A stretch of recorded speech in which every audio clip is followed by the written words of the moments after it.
गानचंद्रिका आशाताई भोसले आपल्यामध्ये नाही आहेत आणि आता त्यांच्या वरळी लोअर परेल इथल्या राहत्या घरामध्ये बरेचसे त्यांचे जे परिजन आहेत, त्यांचे मित्रमंडळी आहेत, ते यायला आता सुरुवात झालेली आहे. आपण त्यांच्याशी बातचीत करणार आहोत. काय नाव तुमचं? आणि नमस्कार, मी आशाताईंच्या नक्षत्राच्या देण्यामध्ये ग्रुपमध्ये असायचो मी, आणि मी त्यांच्याबरोबर ढोलकी साथ संगत करायचो. आणि आठवणी म्हणजे काय, आता त्यांचे जेवढे मी कार्यक्रम केलेत ते आम्हाला तो एक आशीर्वादच मानावा लागेल मला. आणि भरपूर असे किस्से आहेत, आम्ही त्यांच्याबरोबर आम्ही भरपूर कार्यक्रम केलेत. हसतमुखाने असायचो आम्ही. आणि मी इथंच त्यांच्याबरोबर रेसलला यायचो, त्यांच्याबरोबर तबला संगत करायचो त्यांच्याबरोबर. आणि आता काय आठवणी म्हणजे आता किती आठवणी सांगायचं, आता काय म्हणजे कायम स्मरणात राहील अशी आशाताईंची सोबतची काही आठवण?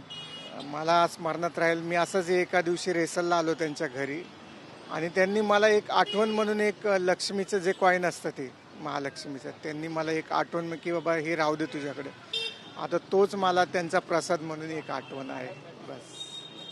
आशाताईंचा जो सूर होता तो अगदी पक्का होता आणि त्यामुळेच त्यांनी इतकी 12,000पेक्षा जास्त गाणी गायली. तुम्ही त्यांच्यासोबत काम करायचं, किती अभिमानाची बाब तुमच्यासाठी. पण आणि आता ताई गेल्या तर किती दुःख आहे याचं. अभिमानाचं म्हणजे असं हे व्यक्तिमत्व होणारच नाही माझ्या मते, की कारण हे जगातलं आश्चर्य गोष्ट मी म्हणू शकतो, हे जगातलंच आश्चर्य आहे. त्याच्यामुळं असे परत म्हणजे मी त्यांना आईच म्हणतो, अशा त्या परत गायिका असं जगात होणं फार मुश्किल आहे. पण आता हल्लीच्या काही दिवसांमध्ये त्या सातत्यानं म्हणायच्या की आता माझी जायची वेळ आली आहे. कधी असं काही किस्सा घडला होता तुमच्यासोबत? नाही, असं काहीच नाही. मी त्यांना 2-3 वेळा फोन केला होता, पण काही तब्येतीच्या कारणामुळे त्यांनी फोन उचलला नाही. तर ते आता तेच दुःख आहे आता त्या गोष्टीचं, की त्या फोन उचलू शकला नाही, हेच मला जास्त खंत आहे. सूर आणि ताल यांचं जे कॉम्बिनेशन असतं त्याने एक गाणं घडत असतं, प्रेक्षकांच्या कानावर जात असतं आणि मग त्यांना लायकिंग अनलायकिंग मिळत असते. त्यामुळे ही सगळ्या प्रोसेसचा तुम्ही सुद्धा एक भाग राहिलेला आहे. आशाताईंसोबत काम करतानाचा अनुभव काय आणि कशा पद्धतीनं ते गाणं डेव्हलप करायचं?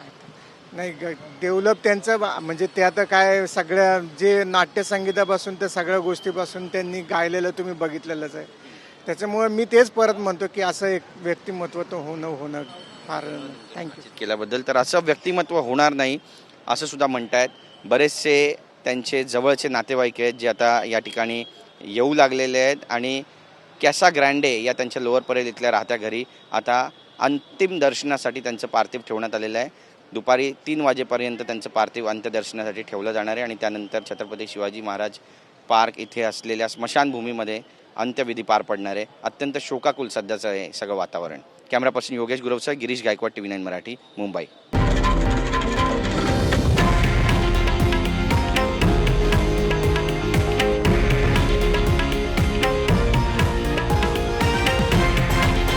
हे आहे देशातील नंबर 1 न्यूज नेटवर्क आणि आपण पाहत आहात TV9 मराठी, एकमेव.